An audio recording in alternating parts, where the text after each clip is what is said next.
Hello friends, टेक्नोटॉप solutions के design pattern tutorials में आप सबका स्वागत है। और आज हम लोग बात करेंगे फैक्ट्री डिज़ाइन पैटर्न के बारे में। फैक्ट्री डिज़ाइन पैटर्न पहला क्वेश्चन ये बनता है कि फैक्ट्री डिज़ाइन पैटर्न जो है वो किस टाइप का डिज़ाइन पैटर्न है। तो फैक्ट्री डिज़ाइन पैटर्न जो है वो आपका किस टाइप का डिज़ाइन पैटर्न है, वो है आपका क्रिएशनल डिज़ाइन पैटर्न।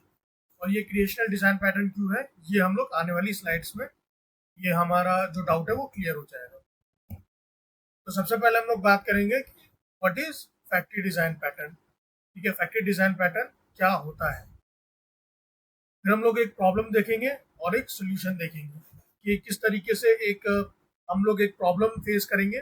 एक प्रॉब्लम हम लोग जो है डिस्कस करेंगे और उस प्रॉब्लम का सोल्यूशन फैक्ट्री डिजाइन पैटर्न हमें कैसे देता है उसमें हम लोग डिस्कस करेंगे।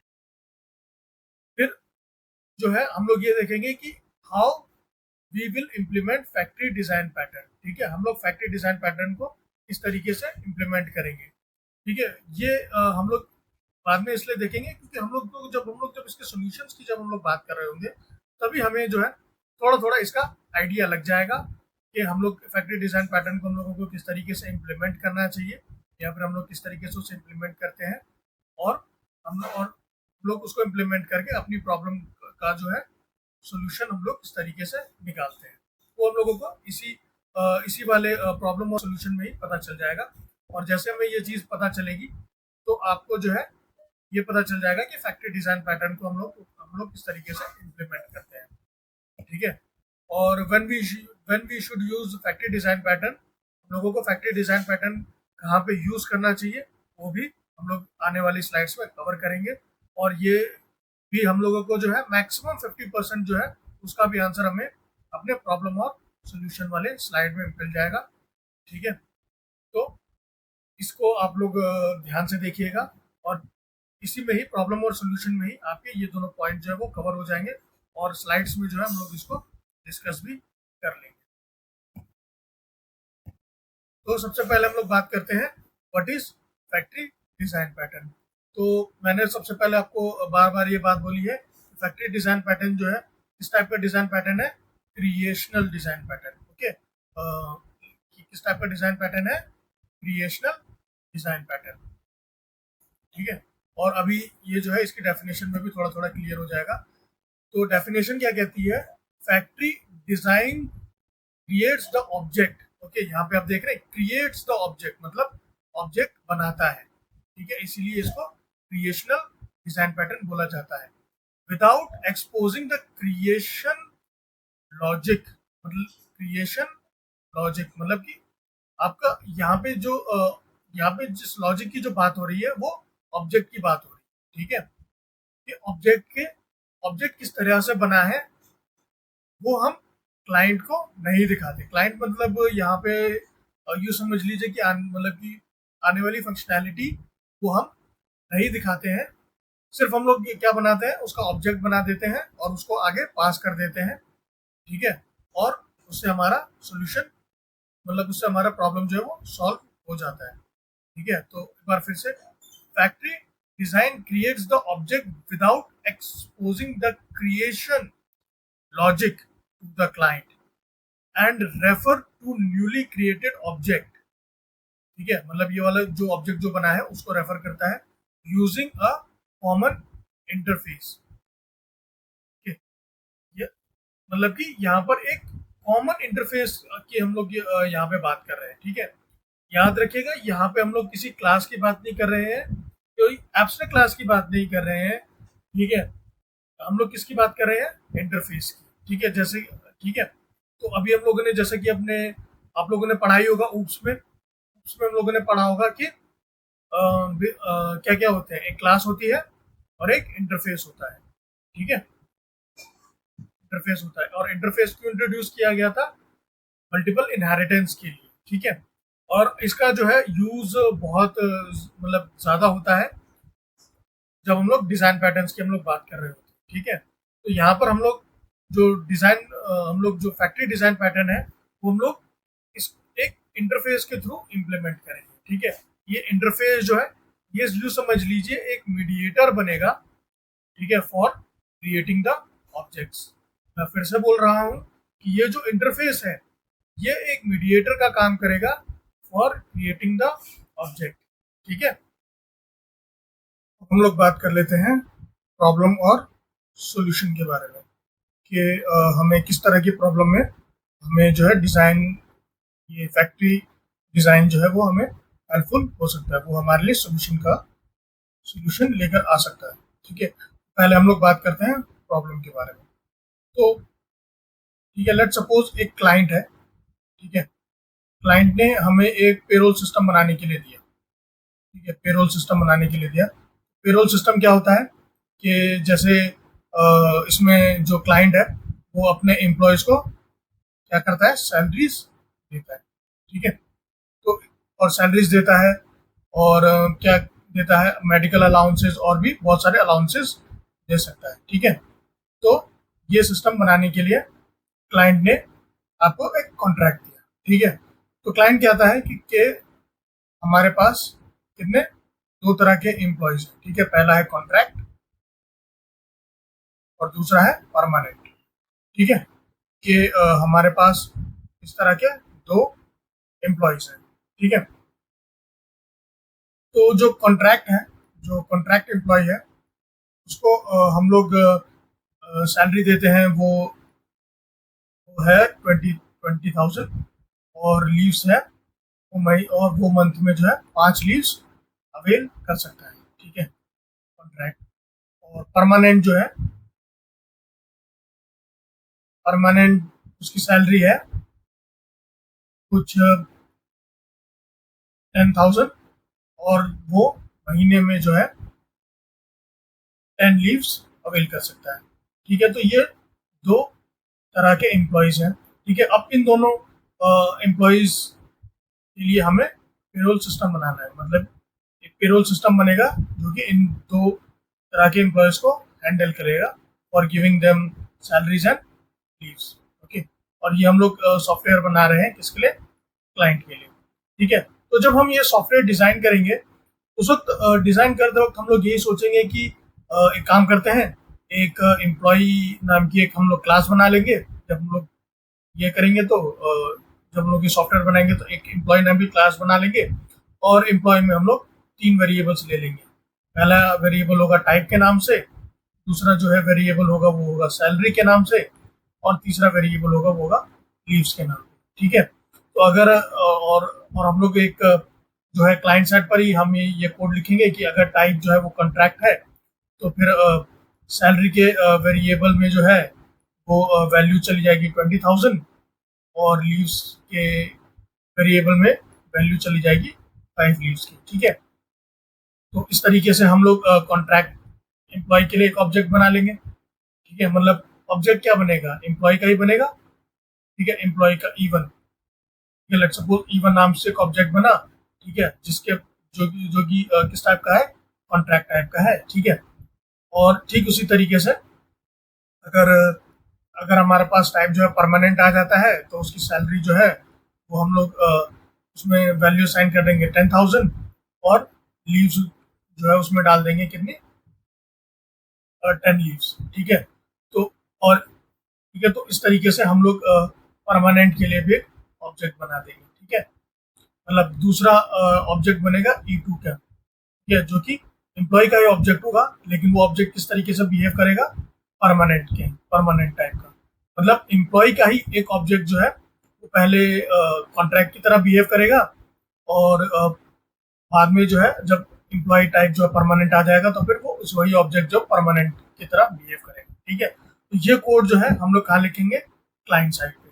ये हमने डिसाइड किया जब हम ये अपना पेरोल सिस्टम का डिज़ाइन बना रहे थे।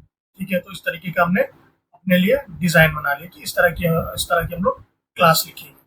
ये हमारी क्लास हो जाएगी और ये हमारे ऑब्जेक्ट्स हो जाएंगे। तो ये हमने डिज़ाइन बनाया। ठीक है, तो अब आपके माइंड में आएगा कि सर ये तो बिल्कुल ठीक है, ये मतलब इसमें प्रॉब्लम क्या आ सकती है, ये क्वेश्चन आएगा। ठीक है, तो प्रॉब्लम कब आ सकती है, प्रॉब्लम तब आ सकती है जब क्लाइंट, लेट सपोज क्लाइंट ने एक तीसरे टाइप का एम्प्लॉय इंट्रोड्यूस कर दिया। ठीक है, वही कहूँगा कि 1 साल उसने ये पेरोल सिस्टम उसने यूज़ किया और 1 साल बाद आके क्लाइंट कहता है कि भाई मैंने एक तीसरे टाइप का एक एम्प्लॉई जो है वो इंट्रोड्यूस किया है अपने कंपनी में, जिस जो कि हाइब्रिड टाइप का एम्प्लॉई है। हाइब्रिड टाइप का मतलब हो गया जो कि कॉन्ट्रैक्ट भी बेसिस पे भी काम कर सकता है और परमानेंट बेसिस पे भी काम कर सकता है। ठीक है, जब तक उसे कॉन्ट्रैक्ट पे है हम लोग उसे कॉन्ट्रैक्ट पे रखेंगे, और जब हमें उसकी परमानेंट बेसिस पे जरूरत होगी तो हम लोग उसे परमानेंट कर देंगे। ठीक है, तो ये हाइब्रिड टाइप का एक थर्ड टाइप का एम्प्लॉय आ गया। और इसको क्या क्या फीचर्स अलाउड है, इसको जो है 17,000 इसकी सैलरी है होगी, और ये जो है महीने की 8 लीव्स अवेल कर सकता है। ठीक है, तो अब इस केस में फिर क्या होगा, इस केस में क्लाइंट जो है वो आपके पास दोबारा आएगा 1 साल बाद। ठीक है, वो कहेगा कि अब जो है मुझे इस हाइब्रिड के लिए भी एक अलग से मुझे फीचर दो। ठीक है, तो अब हमारे पास फिर से वही प्रॉब्लम आ गई कि यार कि अब क्लाइंट को हम लोग ये बोलेंगे कि ठीक है आप मुझे 1 साल का और टाइम दो, और आपको जो है ये वाला पुराना वाला अपना पेरोल सिस्टम जो है वो भी आपको अपना डिस्कार्ड करना पड़ेगा, क्योंकि ये पेरोल सिस्टम जो है वो तीसरे क्लाइंट के लिए वर्क नहीं करेगा, तीसरे एम्प्लॉय के लिए वर्क नहीं करेगा। तो ये हमारे पास ये प्रॉब्लम आ गई। तो क्लाइंट क्या बोलेगा, क्लाइंट तो हमें ये बोलेगा कि भाई कि ठीक है मैं काम करता हूँ, मैं आपका प्रॉब्लम मैं आपका जो कॉन्ट्रैक्ट है मैं कैंसिल कर देता हूँ। ठीक है, कॉन्ट्रैक्ट आपके कैंसिल होने के चांसेस और हो जाएंगे। तो भाई अब आप अपना कॉन्ट्रैक्ट थोड़ी लूज करोगे, बिजनेस थोड़ी लूज करोगे, है ना। तो जब आप डिजाइन कर रहे हो तो ये प्रॉब्लम उसी टाइम आपको क्या करनी पड़ेगी, आपको रेक्टिफाई, मतलब उसी टाइम में आपको ये दिख जाएगा जब आप प्रॉब्लम डिजाइन करेंगे। ठीक है, मतलब जब आप अपना सॉफ्टवेयर डिजाइन करेंगे, और उसी टाइम में आपको अपना सोल्यूशन जो है वो आपको उसी टाइम आपको चाहिए होगा। ठीक है, और वो सोल्यूशन आपको किस में मिलेगा, वो सोल्यूशन मिलेगा आपको डिजाइन पैटर्न में। ठीक है, और डिजाइन पैटर्न के कौन से पैटर्न में आपको सोल्यूशन मिलेगा, वो मिलेगा आपको फैक्ट्री डिजाइन। भाई आप फैक्ट्री डिजाइन के थ्रू जो है आप इस तरह के प्रॉब्लम को रिजॉल्व कर सकते हो। ठीक है, तो अब हम लोग बात करते हैं सोल्यूशन के बारे में। ठीक है, तो यहाँ तक प्रॉब्लम आपको समझ में आ गई कि दो तरह के एम्प्लॉयज बने, एक ही क्लास बना, और उसी क्लास के वेरिएबल्स के थ्रू हम बार बार असाइन किए जा रहे हैं और ऑब्जेक्ट्स बनाए जा रहे हैं। लेकिन हमारे सामने प्रॉब्लम तब आ गई जब हमने हाइब्रिड एम्प्लॉय को इंट्रोड्यूस किया, यानी कि एक तीसरे टाइप के एम्प्लॉय को यूज किया, यानी कि यहाँ पर एक तीसरे टाइप का भी एम्प्लॉय आना है। ठीक है, तो ये एक प्रॉब्लम हमारे पास आ गई। तो अब हम इसको रेक्टिफाई कैसे करेंगे। अभी तक हमने प्रॉब्लम देख ली थी, अब हम लोग इसके सोल्यूशन के बारे में बात करते हैं। ठीक है, तो सोल्यूशन कैसे होगा कि हम लोग क्या करेंगे कि हम लोग क्लाइंट साइड पे, या क्लाइंट साइड पे हम लोग एक क्लास लिखेंगे जो कि हमारे पास एम्प्लॉय टाइप की ही रहेगी। ठीक है, एम्प्लॉय टाइप की ही रहेगी, और इस एम्प्लॉय टाइप में हम लोग सॉरी इस एम्प्लॉय क्लास में हम लोग तीन तरह के वेरिएबल्स लिखेंगे। पहला होगा टाइप, दूसरा होगा सैलरी, और तीसरा होगा लीव्स। ठीक है, क्योंकि क्लाइंट को तो यही इन्हीं दोनों चीज़ों से इम्पोर्टेंट है कि सैलरी और लीव्स। ठीक है, कि भाई कि वो सैलरी हर एम्प्लॉय को जब अलग देता है और लीव्स अलग देता है। ठीक है, और टाइप हमने इसलिए इंट्रोड्यूस कर दिया कि एम्प्लॉय जो है वो टाइप भेजेगा। ठीक है, और उसके बिहाफ पे उसको सैलरी और लीव्स जो है वो सॉफ्टवेयर उसको प्रोवाइड करवा देगा। ठीक है, तो क्लाइंट पे हमने ये एम्प्लॉय क्लास जो है वो लिख दी। ठीक है, अब हम लोग अपने सॉफ्टवेयर साइट पर आते हैं। सॉफ्टवेयर मतलब कि ये जो है क्लाइंट जो है वो हमारे सोल्यूशन से जो है वो किस तरीके से कम्युनिकेट कर रहे हैं। ठीक है, तो यहाँ पर हम लोग क्या करेंगे, यहाँ पर हम लोग एक आई एम्प्लॉय नाम से एक इंटरफेस बनाएंगे। ठीक है, और उस इंटरफेस में हम जो है ये दो मेथड्स को डिक्लेयर करेंगे, सैलरी और लीव्स। ठीक है, सैलरी और लीव्स को जो है मेथड को डिक्लेयर करेंगे, और जितने हमारे टाइप के एम्प्लॉयज हैं उतने हम लोग यहाँ पे क्या करेंगे, यहाँ पे हम लोग क्लासेस बनाएंगे। ठीक है, पहले हम लोग बना देते हैं कौन सी, कॉन्ट्रैक्ट क्लास। ठीक है, और उसको इनहेरिट करते हैं, इसको आई एम्प्लॉय इंटरफेस को इनहेरिट किया, और कॉन्ट्रैक्ट की जो थी सैलरी वो हम लोग यहाँ पे यहाँ पे हम लोग डिफाइन करेंगे। सैलरी कॉन्ट्रैक्ट की कितनी थी, 20K, और लीव्स कितनी थी, लीव्स थी 5। ठीक है, तो ये हमने कॉन्ट्रैक्ट की कॉन्ट्रैक्ट के लिए क्लास बना ली, कॉन्ट्रैक्ट एम्प्लॉय के लिए, ठीक है। सिमिलरली हम लोग एक क्लास बनाएंगे परमानेंट के लिए, ठीक है। और इनहेरिट करेंगे किसको, आई एम्प्लॉय को, ठीक है।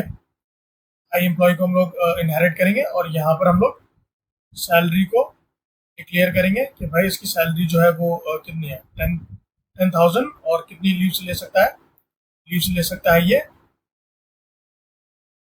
10 लीव्स ले सकता है, ठीक है। तो इस तरीके से हमने ये अपनी जो तीसरी क्लास है परमानेंट क्लास, जो उसको भी इनहेरिट, उसको भी बना दिया। अब हम लोग एक और क्लास बनाएंगे जो कि हमारी हाइब्रिड थी, ठीक है, हाइब्रिड टाइप का एम्प्लॉय था, ठीक है। उसकी भी हमने एक अलग से क्लास बना ली और उसकी हमने यहाँ पे सैलरी को हमने दे दिया। इसकी सैलरी कितनी थी, इसकी सैलरी थी 17,000, और कितनी लीव से अवेल कर सकता था, ये लीव से अवेल कर सकता था, 8 लीव अवेल कर सकता था, ठीक है। तो ये हमने 3 तरह की अपने पास क्या कर दी, क्लासेस बना ली, ठीक है। अब ये तीनों क्लासेस के पास जो आई एम्प्लॉय का जो ये मेथड्स थे उसके अलग अलग डेफिनेशन है, ठीक है। उनके बिहाफ पे अलग अलग ऑब्जेक्ट बन जाएंगे, ठीक है।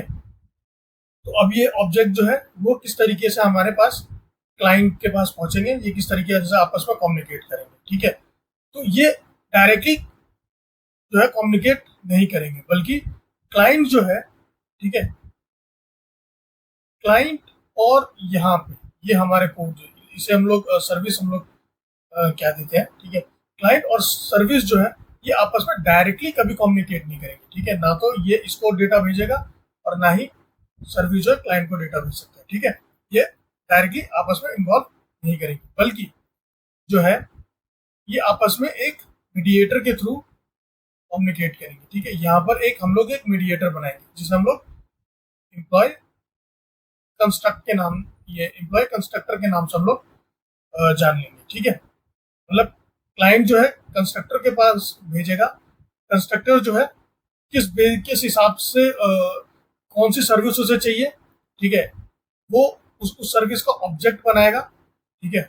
ये किस टाइप का उसे ऑब्जेक्ट जो है वो क्लाइंट को रिक्वायर्ड है, और उसी ऑब्जेक्ट को जो है वो क्लाइंट के पास भेजेगा। यानी कि क्लाइंट अगर कॉन्ट्रैक्ट टाइप का एम्प्लॉय चाहता है, ठीक है, तो वो सर्विस के थ्रू जो है कॉन्ट्रैक्ट का ऑब्जेक्ट बना के एम्प्लॉय के पास भेजेगा। सिमिलरली अगर एम्प्लॉय जो है परमानेंट टाइप का ऑब्जेक्ट चाहता है तो उसे परमानेंट का ऑब्जेक्ट बना के जो फिर क्लाइंट के पास भेजेगा। और एम्प्लॉय जो है अगर हाइब्रिड टाइप का एम्प्लॉय चाहता है, क्लाइंट अगर हाइब्रिड टाइप का एम्प्लॉय चाहता है तो वो क्या करेगा, वो हाइब्रिड का ऑब्जेक्ट बना के फिर क्लाइंट को भेजेगा। और फिर इस तरीके से जो है हम लोग क्लाइंट, ये जो क्लाइंट है वो अनटच्ड रहेगा, क्लाइंट जो है वो पेरोल को इजीली यूज कर सकेगा, और हम जो है अपनी सर्विसेज में इसलिए आगे भी मॉडिफिकेशन कर पाएंगे, ठीक है। तो ये चीजें होंगी कैसे, वो अब हम लोग यहाँ पे समझते हैं, ठीक है। तो मैंने अभी यहाँ पे ये बनाया कि हम लोग एक यहाँ पे दोनों के बीच में एक एम्प्लॉय कंस्ट्रक्टर नाम का, या फिर मान के, या फिर जैसा भी आपको सुटेबल लगे आप उस टाइप का जो है क्लास बना सकते हैं, ठीक है।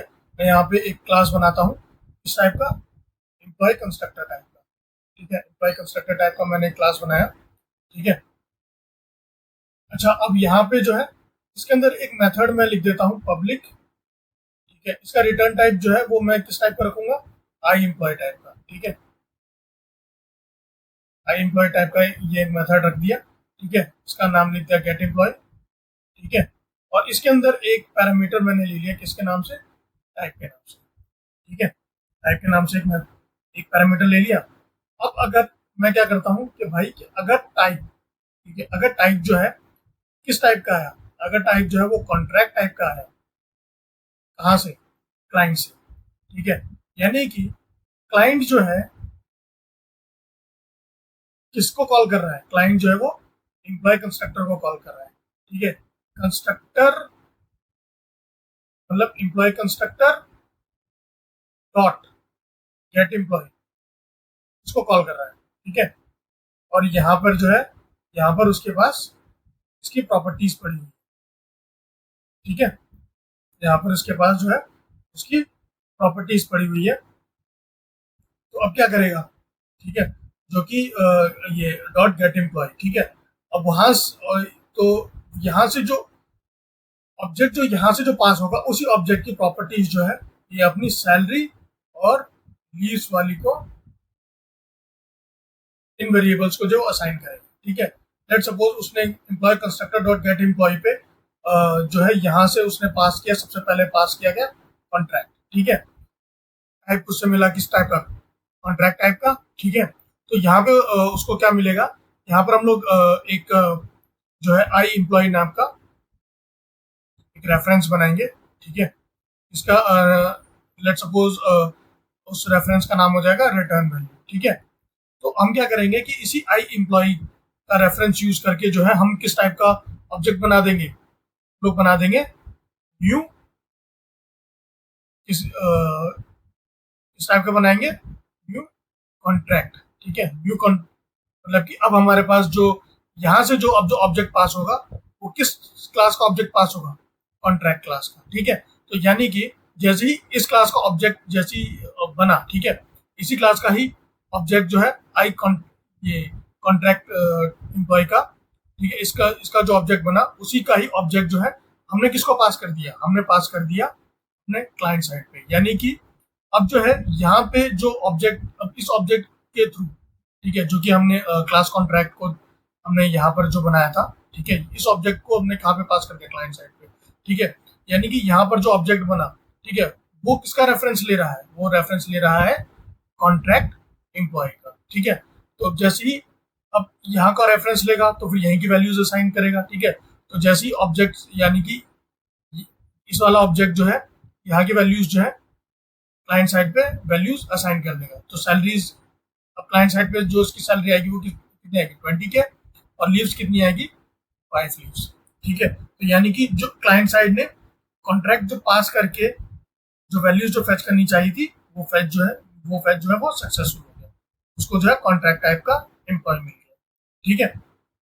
अब जो है लेट सपोज अगली बार जो है कॉन्ट्रैक्ट, ये क्लाइंट जो है वो कॉन्ट्रैक्ट नहीं बल्कि परमानेंट जो है परमानेंट टाइप का एम्प्लॉय चाहता है। तो उसने क्या किया, परमानेंट वैल्यू यहाँ पर भेज दी गेट टाइप, गेट एम्प्लॉय में टाइप की वैल्यू क्या आ गई, ये टाइप की वैल्यू आ गई परमानेंट, ठीक है, टाइप की वैल्यू आ गई परमानेंट, ठीक है। तो ये कॉन्ट्रैक्ट को हटा के मैं क्या कर देता हूँ परमानेंट, ठीक है, परमानेंट टाइप की वैल्यू आ गई। तो अब उसने, तो अब क्या हुआ, तो यहाँ पे अब किस टाइप का ऑब्जेक्ट बनेगा, अब जो है वो कॉन्ट्रैक्ट का नहीं बल्कि हमने यहाँ पे क्या कर दिया, हमने जो है परमानेंट की जगह जो है हमने कॉन्ट्रैक्ट की जगह जो हमने न्यू परमानेंट का हमने ऑब्जेक्ट बनाया, ठीक है। न्यू ऑब्जेक्ट बने किस किस टाइप का बनाया, परमानेंट का। तो अब क्या होगा कि अब परमानेंट क्लास का ऑब्जेक्ट जो है वो यहाँ से जो है क्लाइंट साइड पे रेफर हो जाएगा, और क्लाइंट को जो है किस टाइप का ऑब्जेक्ट मिलेगा, परमानेंट टाइप का। सैलरी जो है उसको अब कितनी मिलेगी, सैलरी मिलेगी उसको मिलेगी 10,000, और लीव्स कितनी मिलेगी, 10 लीव्स, ओके। तो इस तरीके से जो है क्लाइंट को परमानेंट और ये एम्प्लॉय का भी ऑब्जेक्ट मिल जाएगा। अब नेक्स्ट नेक्स्ट इज हाइब्रिड, ठीक है। हाइब्रिड जैसे ही अब क्या हुआ, अब क्लाइंट ने अब अपने पास से क्या भेजा, हाइब्रिड भेजा, ठीक है। तो अब यहाँ पे कहाँ पे भेजा, एम्प्लॉय कंस्ट्रक्टर वाली क्लास पे। तो यहाँ पर इसको क्या मिलेगा, टाइप की जगह हाइब्रिड, ठीक है, हाइब्रिड, इसको हाइब्रिड मिल गया। और यहाँ पे हमने, और इसी के थ्रू जो है रिटर्न वैल्यू में हमने यहाँ पे न्यू परमानेंट की जगह हमने यहाँ पे क्या बना दिया, न्यू हाइब्रिड टाइप का ऑब्जेक्ट बना दिया, ठीक है। अब एम्प्लॉय कंस्ट्रक्टर के थ्रू अब कौन सा ऑब्जेक्ट रेफरेंस पास हुआ, हाइब्रिड का। यानी कि अब क्लाइंट के पास सैलरी में क्या वैल्यू आई, 17K, और लीव्स में क्या वैल्यू आई, 8 लीव्स, ठीक है। तो क्या हो रहा है कि यहाँ पे क्लाइंट जो है मल्टीपल और या फिर मतलब अलग अलग टाइप का एम्प्लॉयज भेज के हम क्या कर रहे हैं, with the help of the reference of this employ interface, ठीक है, एम्प्लॉय इंटरफेस के रेफरेंस के थ्रू जो है हम अलग अलग टाइप के ऑब्जेक्ट्स बना रहे हैं, ठीक है। और उसी ऑब्जेक्ट को जो है हम लोग क्लाइंट पे हम लोग रेफर पास करें, और उसी ऑब्जेक्ट के थ्रू जो है हम अलग अलग वैल्यूज जो है वो ले पा रहे हैं। ठीक है, तो इस तरीके से जो है हम जो है क्लाइंट की प्रॉब्लम सॉल्व करेंगे। ठीक है, without changing the logic on the client. ठीक है, हम क्या कर सकते हैं, हम उसकी प्रॉब्लम जो है वो सॉल्व कर सकते हैं। ठीक है, और यहाँ पर जैसे कि मैंने बताया कि किस तरीके से क्लाइंट इंटरेक्ट कर रहा है, क्लाइंट जो है वो एम्प्लॉय कंस्ट्रक्टर के थ्रू, ठीक है, एम्प्लॉय कंस्ट्रक्टर नाम के क्लास के थ्रू जो है वो जो है हमारे सर्विसेज को ले रहा है। और ये जो एम्प्लॉय कंस्ट्रक्टर है, ये किस तरह का ये किसकी हेल्प से क्लाइंट को सर्व कर पा रहा है, with the help of I employ interface, कि हम लोग उसी का ही रेफरेंस यूज कर रहे हैं, और उसी के रेफरेंस से जो है हम अलग अलग टाइप के ऑब्जेक्ट्स बनाकर जो है, या फिर यूँ कहिए कि सर्विस अलग अलग सर्विसेज जो है हम लोग अपने क्लाइंट को पहुंचा पा रहे हैं। This solves the problem. How we will implement factory design pattern. Okay, तो अभी पिछले वाली स्लाइड्स में हमने देख लिया कि हम लोगों ने किस तरीके से फैक्ट्री डिजाइन पैटर्न को इम्प्लीमेंट किया और अपनी प्रॉब्लम को सॉल्व किया। तो इसमें कैसे होता है कि क्लाइंट जो है वो डायरेक्टली सर्विसेज को कॉल नहीं करता, बल्कि एक हमारे पास एक एम्प्लॉय कंस्ट्रक्टर के नाम से एक हमने क्लास बनाई थी। हम लोग चाहे तो इस एम्प्लॉय कंस्ट्रक्टर को अलग भी नाम देकर बना सकते हैं। ठीक है, और ये एम्प्लॉय कंस्ट्रक्टर जो है वो हमारी सर्विसेज को जो है वो बना रहा था, और जिस तरह और क्लाइंट जो है एम्प्लॉय कंस्ट्रक्टर को कॉल कर रहा था कि उसे किस टाइप की सर्विस चाहिए। तो उसी टाइप की एम्प्लॉय कंस्ट्रक्टर जो है वो सर्विस बनाकर, लेट्स सपोज S1 या फिर S2 या फिर S3 जो है उस टाइप की सर्विस बनाकर जो है उस सर्विस को क्लाइंट को जो है वो प्रोवाइड करा रहा था। तो और क्लाइंट जो है उस टाइप की सर्विस गेट करके जो है S1 डॉट करके जो है वो उस वेरिएबल्स को जो है या फिर उस सर्विसेज को यूज कर पा रहा था। ठीक है, तो ये हमने पिछली क्लास में देख लिया था, या फिर पिछला उसमें जो स्लाइड थी उसमें हमने देख लिया था। तो इसको इम्प्लीमेंट हम लोगों ने कैसे किया था, हमने सबसे पहले जो है एक इंटरफेस ने लिया था। वो इंटरफेस किस टाइप का था, आई एम्प्लॉय टाइप का। ठीक है, और ये आई एम्प्लॉय जो है उसको हमने एज अ रेफरेंस यूज किया था। रिटर्न वैल्यू था वो हमारे पास, इसका रेफरेंस था, और उसी रिटर्न वैल्यू के रेफरेंस के थ्रू जो है हम अलग अलग ऑब्जेक्ट बना पा रहे थे, जैसे न्यू कॉन्ट्रैक्ट के टाइप से। ठीक है, या तो फिर न्यू परमानेंट, या तो फिर न्यू हाइब्रिड। ठीक है, तो अलग अलग ऑब्जेक्ट बना रहे थे। ठीक है, with the help of I employ reference से, और इसी आई एम्प्लॉय इंटरफेस, वही इंटरफेस से हम लोगों ने क्या किया हुआ था, इसी इंटरफेस को हमने इन क्लासेस में नैरेट किया हुआ था। यानी कि ये जो आई एम्प्लॉय जो है ये एक तरह से बेस क्लास का काम कर रही थी, और बेस, और जैसा कि हम सब जानते हैं कि बेस क्लास का हम लोग रेफरेंस यूज कर सकते हैं ऑब्जेक्ट क्लासेस को बनाने के लिए। मतलब जो हमारे जो चाइल्ड क्लासेस हैं उनके ऑब्जेक्ट्स बनाने के लिए हम लोग बेस क्लास का रेफरेंस यूज कर सकते हैं। तो हमने क्या किया था कि हमने इसी इंटरफेस का यूज करके जो है क्या क्या किया था, बेस क्लासेस का ऑब्जेक्ट बनाया। ठीक है, तो क्या डेफिनेशन क्या बन रही है कि define an interface for creating the object और create, but let the subclass decide. ठीक है, let the subclass decide which class to instantiate. ठीक है, कि हम लोग कौन सी क्लास को बनाना चाहते हैं। ठीक है, तो हमने क्या किया था कि ये किस बेसिस, मतलब कि किस टाइप के हमें ऑब्जेक्ट चाहिए, उस टाइप का उस टाइप के बिहाफ पे हम क्या कर रहे थे, अलग अलग ऑब्जेक्ट्स बना रहे थे। ठीक है, जो एम्प्लॉय कंस्ट्रक्टर था, जो एम्प्लॉय कंस्ट्रक्टर का जो क्लास बनी थी वो डिसाइड कर रही थी कि किस क्लास को या फिर किस क्लास के ऑब्जेक्ट को इंस्टेंशिएट करके जो है क्लाइंट के पास भेजना है। ठीक है, तो इस तरीके से सब क्लासेस डिसाइड करती है कि किस क्लास का ऑब्जेक्ट बनाना है। ठीक है, the factory method lets a class defer instantiation it use to subclasses. यही है कि जो एम्प्लॉय कंस्ट्रक्टर है वो डिसाइड करता है कि किस टाइप का उसको ऑब्जेक्ट बनाकर जो है क्लाइंट के पास भेजना है फॉर द सर्विस। ओके,